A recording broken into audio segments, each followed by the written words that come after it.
Ration വിതരണം മുടങ്ങുന്നതിൽ പ്രതിഷേധിച്ച് May 2-ന് Congress കരിദിനം ആചരിക്കും.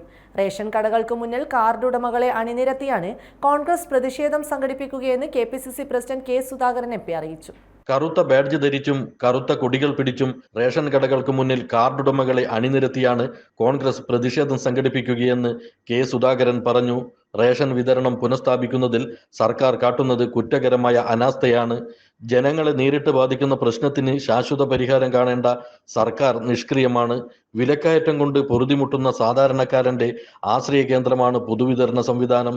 സാങ്കേതിക പിഴവിന്റെ പേരിൽ കുറച്ചു ദിവസങ്ങളായി റേഷൻ വിതരണം നിർത്തിവെച്ചിരിക്കുകയാണ്. ഇത് പാവപ്പെട്ടവരോട് കാട്ടുന്ന ക്രൂരതയാണ്.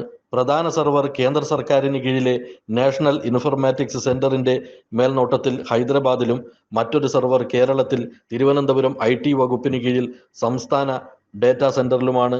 ഇരുവരും ഉപയോഗിക്കുന്ന സോഫ്റ്റ്വെയർ തമ്മിലുള്ള പൊരുത്തമില്ലായ്മയാണ് സെർവറിന്റെ പ്രവർത്തനം താറുമാറാകാൻ കാരണം. ഈ പ്രശ്നം പരിഹരിക്കുന്നതിന് ഉത്തരവാദപ്പെട്ട കേന്ദ്ര ഏജൻസിയും സംസ്ഥാന ഭക്ഷ്യവകുപ്പും പരസ്പരം പഴിചാരി സാധാരണക്കാരെ കൊടിയ ദുരിതത്തിലേക്ക് തള്ളിവിടുകയാണെന്ന് കെ സുധാകരൻ പറഞ്ഞു. News desk, Kannur 1.